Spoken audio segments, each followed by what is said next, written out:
Let's talk about solo leveling.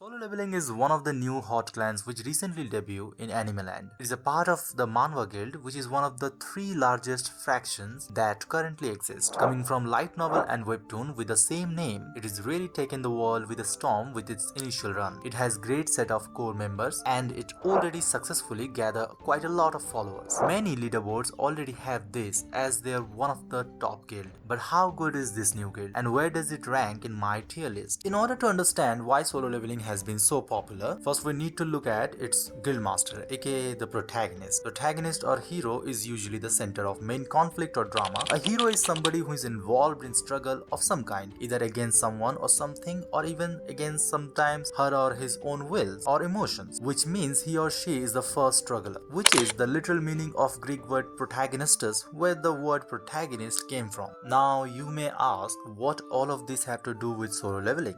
Well, quite a lot. You see, solo leveling is not just a story which has just a protagonist.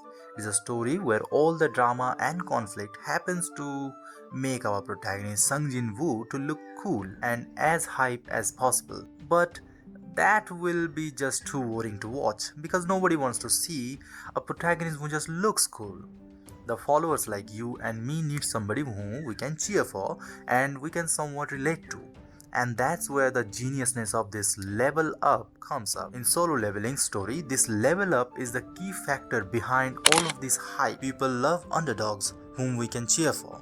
Even as basics as the tortoise and hare, to Ron Weasley's of Harry Potter, to Frodo Baggins from Lord of the Rings, to Naruto, to Midoriya, we all love them because we want them to succeed. We see our own struggle in them. In a sense, they create an emotional connection with us.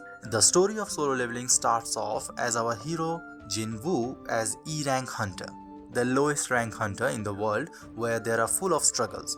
He is by all means the weakest hunter in the history. But he has no choice as for the sake of his mother and sister, he have to continue being an hunter. Immediately we can relate to these factors or at the very least we are able to empathize with him. Then the story follows up with some unexpected circumstances. With a bunch of hunters encounter a dungeon. One of them happens to be our protagonist, and in order to save everybody, he sacrificed himself. But the story tells us it is not that Woo wants to be sacrificed, but he has no choice. In fact, he is the weakest hunter, and even though he himself has a family, he wants to survive and live in this world, just like you and me, who are constantly tries to survive in this cruel world. In the end, he fails and died. This in fact really highlights the reason why Woo deserves the power he will eventually get. Without this reason, no matter how hype or how good Woo is, we'll never relate to him because nobody likes an overpowered superhero who has no reason or do not deserve his power. This is one of the core of storytelling that solo leveling has mastered. Another genius of solo leveling is how it utilizes the concept of gaming and level up as a core of the story. You see, gaming and leveling up always has been in animal nature. Many animals such as lions and tigers teaches their cubs to hunt using plays. In order to survive, we want to level up. If life was a game, every one of us wants to be leveled up in every sense of the word. And this factor alone makes this concept of leveling up so fascinating. As I have mentioned before, all of these factors are there to just make Woo looks more cooler and cooler. When Woo level up, we want to see how he will fare against C, B or A class hunters. We want to see the limit of his power. In this world, everybody is constant. Everyone's power is constant except our hero, and that makes a fascinating concept. So, is this an S tier story with all of these good points? Well, no. There are flaws. First, as I already told, even though it's a character-centric story, I think every bit just revolves around the protagonist makes it very predictable and over time it loses its charm. Well, one time saving the heroine makes total sense, but when this saving somebody in pinch happens thousands of times, it gets little bit tedious. Some of the conclusion to the guild's adventure and its story has been just not very good. Especially after Jeju Island, the guild seems to fall quite a bit. But two biggest problem with solo leveling is its supporting members and its antagonist. As I told before, all of the side members who were introduced first slowly becomes irrelevant because one of the flaws of the story is everybody except our hero is constant.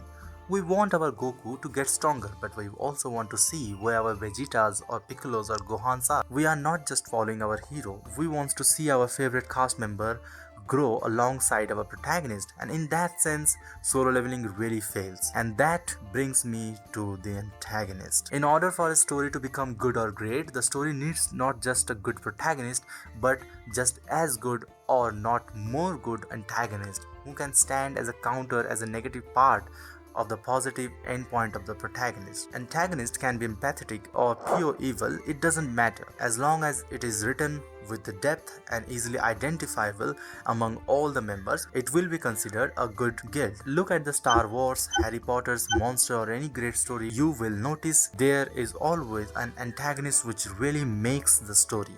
Without going into too much spoiler, the last fight in Solo Leveling did not stand to any expectation, because we were not invested. One of the main strengths of Solo Leveling is its relatability. But when there are gods, angels and power beyond our imagination, we cannot relate to it. At some point, Sung Jin-woo reaches a point where we as a guild member can't even think of. We don't know what's the power cap or how good he is. And then it started to feel like a little bit alien to us. Solo Leveling as a guild is not something very unique, and it doesn't have to be. I always believe the guild doesn't need to be unique, it just have to do the usual things right. In that way, Solo Leveling achieves what it wants to achieve. Hype moments and sense of freedom from our daily life makes us feel like we are part of this fantasy. Is it cliche to some extent? Yes. But is it enjoyable? Hell yes. So where does it rank in the tier list? Let us look at the statistics of the guild. It has great action and enjoyment factor, so that's a plus point. Story structure and pacing is also very good. What it lacks is a character, and alongside a story is bit cliche and the weakest part of the solo level. Even though it has one of the most deep concept that a story can tackle, that is death, I would say it is not as strong as other guilds in this area. Considering all these factors, I would put it on the B tier with a solid 7.4 rating. If you want to see your favorite guild ranked in my leaderboard, then considering subscribing to this channel, and take care, and I would see you in the next video.